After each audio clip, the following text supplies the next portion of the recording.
কখনো কি ভেবে দেখেছেন একটা সাধারণ কলম কিভাবে একটা বিধ্বংসী অস্ত্রের চেয়েও বেশি শক্তিশালী হয়ে উঠতে পারে? আজকের এই আলোচনায় আমরা ঠিক এই বিষয়টাই দেখব, জানব কিভাবে লেখা বা কলমের শক্তি দিয়ে যে কোনো বড় পরিবর্তনের সূচনা করা যায়। কলমের অস্ত্র, কলমের যুদ্ধ, এই কথাটা কিন্তু ভীষণ গভীর। চলুন এর ভেতরে একটু ঢোকা যাক। সত্যি বলতে যে কোনো লড়াই কিন্তু দুটো ময়দানে হয়। একটা আমরা খালি চোখে দেখতে পাই, আরেকটা আমাদের চোখের আড়ালেই থেকে যায়। তো যে কোনো যুদ্ধক্ষেত্রে আসলে দুই ধরনের অস্ত্র কাজ করে। একটার কথা তো আমরা সবাই জানি, কিন্তু আরেকটা অস্ত্রের শক্তি যে কতটা তা হয়তো আমরা অনেকেই খেয়াল করি না। আচ্ছা, ভাবুন তো, একদিকে আছে বন্দুক বা আগ্নেয়াস্ত্র, এর আওয়াজ আছে, ধ্বংসের একটা দৃশ্যমান রূপ আছে, তাই না? এটা শরীরকে ভাঙে।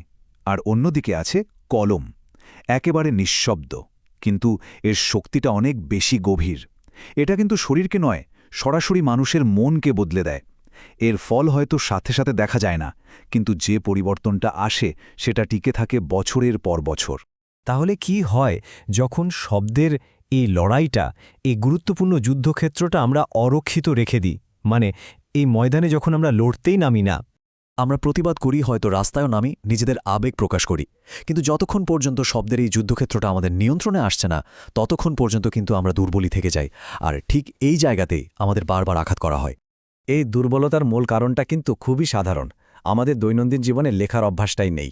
আমরা শব্দের জাদুটা ঠিকমতো ধরতে পারিনি, আর ঠিক এ কারণেই নিজেদের অধিকারের কথাগুলো জোর দিয়ে বলতে পারি না। আর এই সুযোগটাই আমাদের প্রতিপক্ষরা নেয়। তারা শব্দের মারপ্যাচ ব্যবহার করে এমন পরিস্থিতি তৈরি করে যেখানে রাতকে দিন আর মিথ্যেকে সত্যি বলে চালিয়ে দেওয়া যায়। তারা বাস্তবতাকে নিজেদের মতো করে গড়ে নেয় শুধুমাত্র শব্দের জোরে। কিন্তু ভালো খবর হলো, এই দুর্বলতা কিন্তু চিরস্থায়ী নয়। খুবই সহজ আর নিয়মিত একটা অনুশীলনের মাধ্যমে এটা কাটিয়ে ওঠা একদম সম্ভব। এর জন্য যেটা করতে হবে তা হলো খুব ছোট করে শুরু করা, এমন একটা লক্ষ্য ঠিক করা যা প্রতিদিন করা সম্ভব।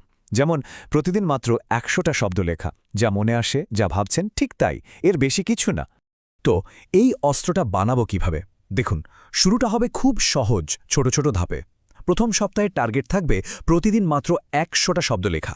এর পরের সপ্তাহে সেটাকে বাড়িয়ে নিয়ে যাব ২০০ শব্দে।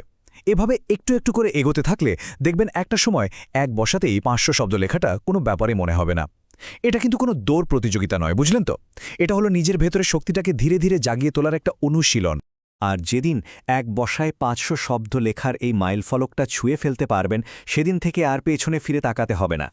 তখন লেখাটা আর কোনো কঠিন কাজ মনে হবে না, বরং এটা হয়ে উঠবে আপনার চিন্তা প্রকাশের একটা স্বাভাবিক মাধ্যম।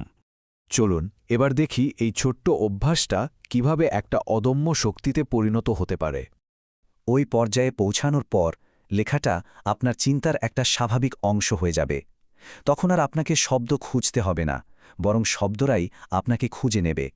দেখবেন কলম তখন নিজের গতিতেই তরতর করে এগিয়ে চলছে। আর এটাই হলো চূড়ান্ত লক্ষ্য। নিজের ভেতর তৈরি হওয়া এই শব্দের বারুদ দিয়েই কিন্তু মিথ্যার বিশাল প্রাসাদ কাঁপিয়ে দেওয়া সম্ভব। আসল প্রশ্নটা হলো, আমরা কি আমাদের কলমকে সেই বারুদ দিয়ে সজ্জিত করতে প্রস্তুত?